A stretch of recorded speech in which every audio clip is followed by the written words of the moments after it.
시청자 여러분 안녕하십니까? 행복부동산연구소 신지은입니다. 지속적으로 감소세를 보이던 전국 미분양 물량이 5개월 만에 증가세로 돌아선 것으로 나타났습니다. 연말에 기록적인 입주 물량이 예고된 만큼 사전에 관리가 필요하다는 지적이 나오고 있는데요. 먼저 주요 뉴스로 부동산 날씨부터 점검하시죠. 국토교통부에 따르면 지난 9월 말 기준 전국 미분양 주택은 총 54,420가구로 전월 대비 2.4% 증가한 것으로 집계됐습니다. 지역별로는 수도권 미분양이 1,311가구로 전월 대비 6.1% 증가했으며 지방 미분양은 44,109가구로 전월보다 1.6% 늘어난 것으로 조사됐습니다. 2018년에는 전국 주택 매매가와 전세가 모두 약보합세를 보일 것이라는 전망이 나왔습니다. 한국건설산업연구원은 내년 전국 매매가와 전세값이 각각 0.5%씩 하락할 것으로 전망했으며 내년 부동산 시장의 3대 리스크로 금리 인상, 수요 위축, 준공 증가를 꼽았습니다. 내년에 부활하는 재건축 초과이익 환수제를 피하기 위해 사업을 서두른 강남권 재건축 단지들이 진통을 겪고 있습니다. 일부 단지들이 초과이익 환수제를 피하려고 일정을 서두르다 보니 조합원 부담금이 늘어나거나 동호수 추첨 과정에서 형평성 시비가 불거지는 등 내홍이 깊어지고 있습니다. 네, 한 주를 시작하는 월요일입니다. 오늘도 더 많은 부동산 정보 가득 담았으니까요. 끝까지 채널 고정 부탁드릴게요. 행복부동산연구소 지금 시작합니다.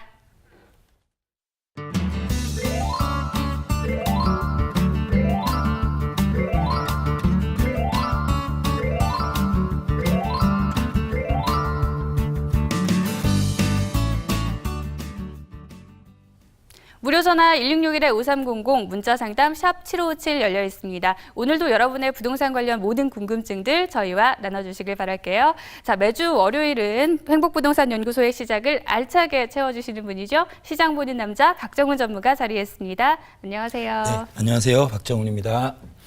네, 오늘도 부동산 날씨부터 조금 더 자세히 분석을 해보겠습니다. 감소세를 보이던 전국 미분양이 5개월 만에 증가세로 전환됐다는 소식을 방금 전해드렸는데요. 인기 지역과 비인기 지역의 양극화도 심해지고 있다라는 이야기도 나오고 있는데 어떻게 보십니까? 네, 이미 우리 OBS 행복부동산 연구소 시청자 여러분께서는요, 앞으로 부동산 시장이 양극화될 것이다 하는 부분들에 대해서는 익히 아시고 있는 내용이라고 생각이 돼요. 왜냐하면은 이미 여러 달 전부터 행복부동산 연구소에서 앞으로 부동산 전망을 예측을 할 때 앞으로는 부동산이 양극화되는 것이 하나의 트렌드로 자리매김할 것이다, 이런 부분들을 많이 말씀을 드렸던 것 같고요. 이렇게 이제 미분양 지역이 속출을 하고 또 인기가 있는 지역들은 계속해서 인기가 있어지는 양극화의 요인들을 좀 정리를 해보면 그런 것 같습니다. 첫 번째로요, 지금 문재인 정부 들어와서 아무래도 부동산에 대해서 고강도 규제책들이 많이 나오고 있는데요. 이런 이제 규제책에 의해서 부동산에 대한 투자 심리가 지금 이 부분 많이 꺾여 있는 상태이고요. 거기에다가 요 몇 년간 주택 시장이 화랑을 타면서요, 공급이 공급이 많아졌는데요. 이렇게 공급이 많아진 상태에서 지금 입주가 다가오고 있는 그런 시기적인 상황에서 투자 심리가 좀 꺾이다 보니까 아무래도 미분양 지역이 좀 늘어나는 것 같고요. 그에 반해서 이렇게 물량이 좀 적은, 공급이 좀 적은 서울 같은 경우에는 아직도 부동산 시장이 그렇게 꺾이지 않고 가격이 조금씩 상승하고 있는 이런 양극화가 진행된다고 이렇게 보고 계시면 좋을 것 같고요. 이런 부분들은 앞으로 몇 년이 지난다고 하더라도 계속해서 이어지는 흐름이 아닐까 생각합니다.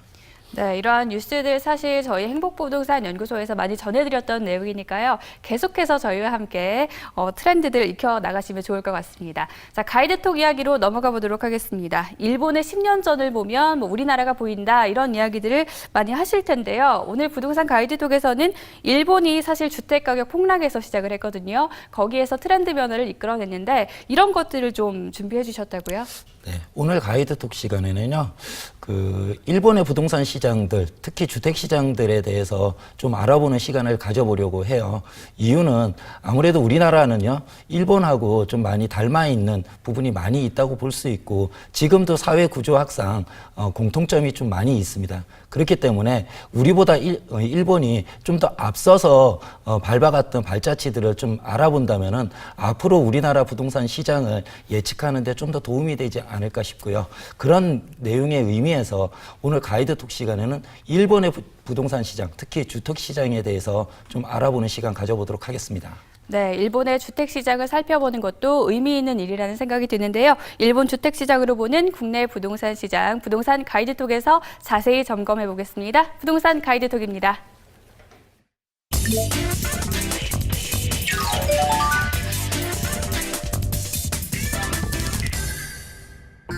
뜨는 뉴스를 알면 뜨는 부동산이 보인다.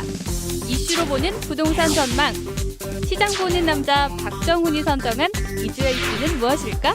부동산 가이드톡에서 확인하시죠.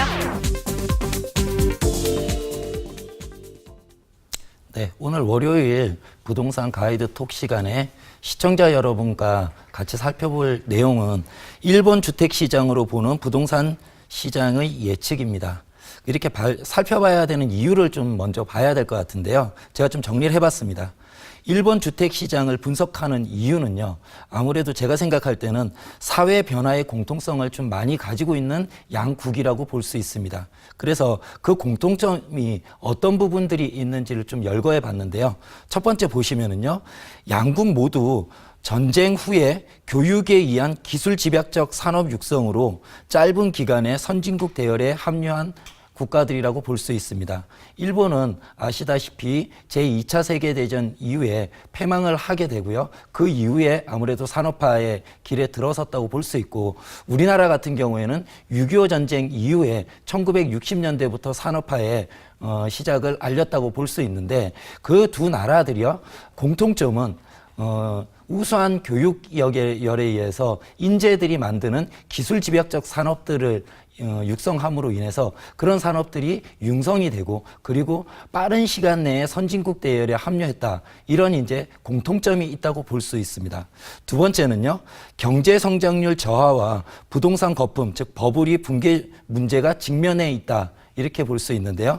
경제 성장률 저하 같은 경우에는 일본 같은 경우에는 잃어버린 20년이라고 해서 1980년대 후반부터 시작해서 경제 성장률이 점차 둔화되고 있는 현실에 직면했고, 우리나라 같은 경우에는 2000년대에 들어와서 특히 금융위기 이후에 경제 성장률이 굉장히 낮아지고 있는 이런 똑같은 현실에 직시되어 있고요. 그리고 부동산 시장 같은 경우에는 일본은 우리보다 20년 정도 전에 부동산 버블이 붕괴되는 그런 이제 현실을 겪었습니다. 그리고 우리나라도 앞으로 공급 물량이 많아지고, 그리고 부동산 투자에 대한 열이 식어가게 되면 부동산의 버블에 대한 문제들을 걱정해야 되는 그런 이제 공통점이 있다고 볼 수 있습니다. 그리고 마지막으로요, 양국 모두 고령화, 저출산 등 인구 구조 변화의 동일성이 있다고 볼 수 있습니다. 그래서요, 우리나라가 일본과 비슷한 점은 지금 출산율이 굉장히 저하되고 있고요. 거기에 따라서 지금 사망률은 꽤 평균 수명은 높아지고 있기 때문에 고령화 사회로 같이 진입해가고 있는데, 우리보다 먼저 일본이 지금 진입해 있고요. 그거를 우리나라가 따라가고 있다. 이렇게 볼 수 있습니다. 이런 세 가지 공통점에서 보면은 앞으로 일본의 시장을 우리나라 부동산 시장도 어느 정도는 좀 닮아가지 않을까 하는 생각을 하게 되고요. 그런 부분에 있어서 일본의 주택 시장을 좀 분석해야 될 필요성이 있지 않나 하는 생각을 하게 됩니다. 그래서 분석을 좀 시작해 보려고 하는데요. 제일 먼저 보셔야 될 것이 일본 주택 시장의 현실에서 일본 인구 변화를 좀 볼 필요성이 있습니다. 이 자료는요, 유엔에서 발표한 총 인구 전망인데, 세계 각국에 2100년도가 되었을 때 지금 2015년도, 그러니까 2015년도 자료이니까요, 2015년도에 대비해서 인구가 얼마나 감소할 것인가 하는 부분에 대한 자료입니다.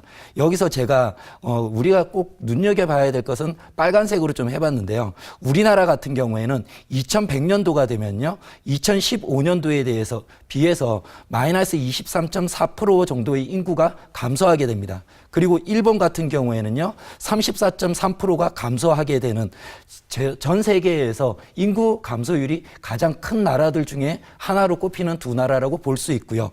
그에 반해서 스웨덴 같은 경우에는 48%가 증가하게 됩니다. 스웨덴도 사회 구조에서요, 요 몇 년 동안에 그 출산율이 굉장히 저하되었습니다. 하지만 정부의 여러 가지 정책에 의해서 출산율을 장려할 수 있는 정책들을 쓰게 되고, 지금 같은 경우에는 출산율이 좀 많이 올라와 있는 상황이기 때문에 이런 이제 장려 정책들에 의해서 스웨덴 같은 경우에는 인구가 2100년도가 되면 지금보다 꽤 많이 증가하는 그런 이제 국가로 될 가능성이 있습니다. 이 부분에서 보시면요, 한국과 일본 같은 경우에는 앞으로 인구가 굉장히 많이 줄어들 것이라는 예측을 알 수 있게 되고요. 그 이유는 아무래도 출산율이 굉장히 저하될 것이다, 이렇게 보시면 좋을 것 같고, 그 내용들은 한국과 일본이 거의 대동소이하게 가지 않을까 하는 것을 이 표를 통해서 알 수 있습니다. 그리고 두 번째 보셔야 될 게요, 일본 주택시장의 현실 2에서 일본 가구당 주택수를 우리나라 주택 보급률과 좀 비교해 봤습니다. 제목이 집이 남아도는 도쿄인데요. 그 앞에 있는 표가 일본의 주택 수에 대한 표인데요. 좀 보시면은 1970년대에 들어와서요, 가구당 주택 수가 하나 1로 거의 동일해지다가요, 그 이후에는 가구 수에 비해서 주택 보급률이 굉장히 늘어나고 있음을 알 수 있습니다. 그래서 제가 글로 좀 써봤는데, 2013년도에는요, 일본 같은 경우에는 한 가구당 1.135를 기록해서 주택수가 가구수를 약 85만 호 가량 앞서고 있는 현실을 보여주고 있습니다. 그렇기 때문에 일본은 지금도 주택이 가구수에 비해서 많이 남아 돌아가는 그런 이제 현실에 직면하고 있다고 보여지고요. 오늘 부동산 날씨에서도 지금 얘기가 나왔다시피 우리나라도 앞으로는 인구에 비해서 주택수가 돌아가는 그런 시대에 진입하지 않을까 하는 생각이 들고요. 그런 부분들이 여러 경제학자들이 얘기하듯이 앞으로는 부동산 투자로 인해서 차익을 많이 남기기는 쉽지 않다는 그런 내용들이 일목요연하게 정리가 되는 듯합니다. 그에 비해서 우리나라 같은 경우에는요, 우리나라 주택 보급률을 좀 보시면은요, 지금 2015년 기준으로 해서 보시면 전국적으로는 102.35로 전체적으로는 가구 수에 비해서 주택의 공급량이 훨씬 더 많이 늘어나고 있습니다. 하지만 그 밑에 회색의 그래프를 보시면은요, 서울 같은 경우에는 96이기 때문에 100을 넘지 않습니다. 그렇기 때문에 지금 서울 같은 경우에는 주택의 보급률이 100이 안 되기 때문에 공급이 훨씬 더 수요보다 작다고 볼 수 있고요. 이런 부분들이 각 지역에 따라서 부동산 시장이 양극화되는 그런 이제 시장으로 접근하게 될 것이다, 이렇게 예측할 수 있습니다. 이런 이제 수요와 공급에 대한 데이터들로 봤을 때 일본의 지금 주택 시장의 문제점이 무엇이 있는지 그 부분을 짚어보면 좋을 것 같습니다. 그래서 지금부터 그 부분을 좀 보려고 하는데요. 가장 큰 문제점 중에 하나가요, 일본 주택 시장의 현실 3에서 빈집 문제가 굉장히 많이 발생하고 있습니다. 우리나라도 수도권 일부 지역을 중심으로 해서 빈집들이 지금 늘어난다는 보도를 접하고 있는데요. 일본은 이 부분이 굉장히 보편화되어 있다, 이렇게 보시면 좋을 것 같습니다. 이렇게 빈집 문제가 발생하는 이유는요, 아무래도 장기 불황 여파에 의해서 경제 성장률은 떨어지게 되고 고령화 저출산으로 인해서 주택의 구매 욕구들이 감소하게 됩니다. 그렇기 때문에 주택을 사고자 하는 인구도 적어지고요. 주택을 꼭 사야 되겠다는 욕구도 떨어지기 때문에 주택에 대한 접근성이 굉장히 어려워지고 있기 때문에 남아 돌아가는 주택들 위주로 해서 빈집 문제가 발생한다, 이렇게 보시면 좋을 것 같고요. 두 번째는요, 일본 같은 경우에 부모 세대들이 소유한 오래된 목조주택 같은 경우를 상속받는 경우가 생깁니다. 이렇게 한다고 하더라도 지금 상속세가 굉장히 비싸기 때문에 상속을 받아서 세금을 내고 그 목조주택을 재건축할 수 있는 자금들이 부족하기 때문에 상속을 거부하는 현상이 발생합니다. 그렇기 때문에 도심 내에 있는 주택들보다는요, 지방에 있는 고령 인구들이 거주하고 있는 오래된 주택들 같은 경우에는 빈집 문제가 훨씬 더 심각하게 대두되고 있다. 이렇게 보시면 좋을 것 같고 우리나라도 이런 부분들은 어느 정도 따라갈 수 있는 여건이 되지 않나 하는 부분으로 접근하시면 좋을 것 같습니다. 그리고 두 번째 문제점은요. 부동산 버블 붕괴와 장기 불황으로 인해서 임차인 중심 사회가 형성이 됩니다. 이 말을 다른 말로 말씀드리면요. 가이드톡 시간에 제가 몇 번을 말씀을 드렸던 적이 있는데요. 주택에 대한 인식이 변화가 굉장히 급속도로 빠르게 전파되고 있습니다. 일본 같은 경우에는. 그래서 주택을요. 옛날에는 소유와 자산의 개념으로 놓고 생각을 했다고 보면은요. 앞으로는요. 주택은 거주하는 장소, 임차에 대한 시장으로 접근해 가려는 젊은 세대들이 많아지고 있다는 부분이 일본 사회의 주택 시장에서 많은 트렌드 변화 중에 하나이고요. 이런 부분들이 아무래도 주택을 소유하는 자가의 시장에서 임차인 중심 사회로 이끌게 되는 하나의 요인이 되는 것 같습니다. 그렇기 때문에 그런 부분들이 주택 가격이 안정되고 임대료가 안정되고 그리고 주택 공급이 증가하기 때문에 일본 같은 경우에는 임대주택이 굉장히 보편화되어 있다. 이렇게 보시면 좋을 것 같고 이런 임대주택이 보편화된 지역은 도심 내부에 직장과 가까운 젊은 층이 거주할 수 있는 쪽은 아무래도 그런 입지를 가진 지역들은 더욱더 임대주택이 보편화되고 있다. 이렇게 볼 수 있습니다.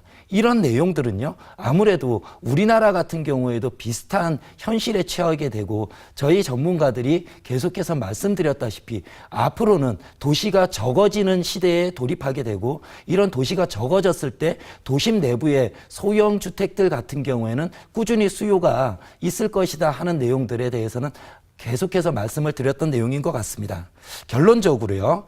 일본 같은 경우에는 고령화 저출산으로 인해서 부동산 신화는 끝났다는 인식이 젊은 층들 중심으로 해서 팽배되어 있다고 볼 수 있습니다. 하지만 이 젊은 층들이 앞으로 자기가 거주해야 될 그런 주택을 생각해야 되기 때문에 직장과 가까운 곳에 임차주택은 지속적으로 인기가 좋아지고요. 이런 소형주택을 중심으로 해서 월세 시장, 렌트 시장이 굉장히 활발화되고 이런 것들이 임차인 중심 사회로 부동산 시장을 이끌고 있다. 이렇게 보시면 좋을 것 같고요.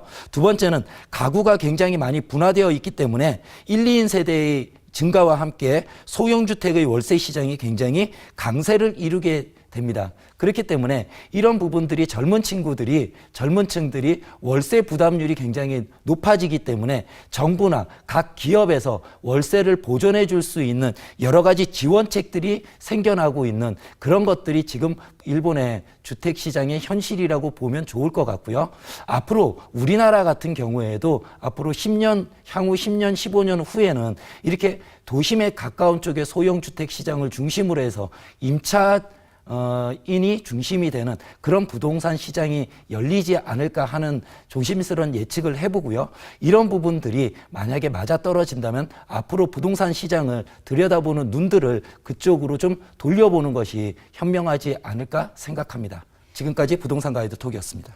네, 일본 주택 시장을 통해서 국내 부동산 시장의 트렌드를 예측해보는 값진 시간이었습니다. 이번 주 세미나에서는 또 행복부동산 연구소 시청자분들을 위해서 다양한 고민 상담 나눠주신다고요?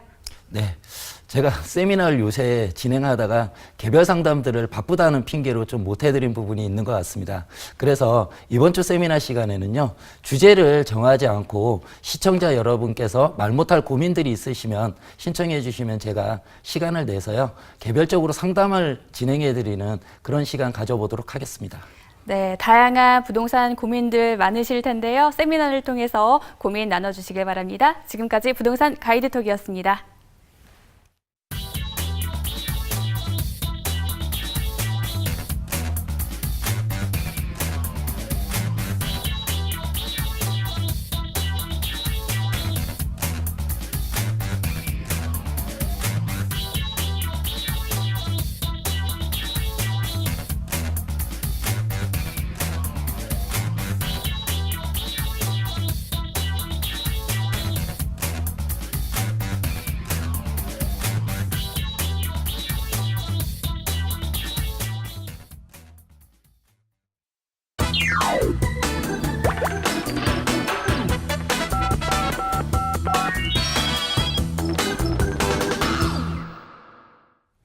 5300 상담소가 여러분의 부동산 관련 모든 궁금증들 해결해 드립니다. 무료 전화 1661-5300 문자 상담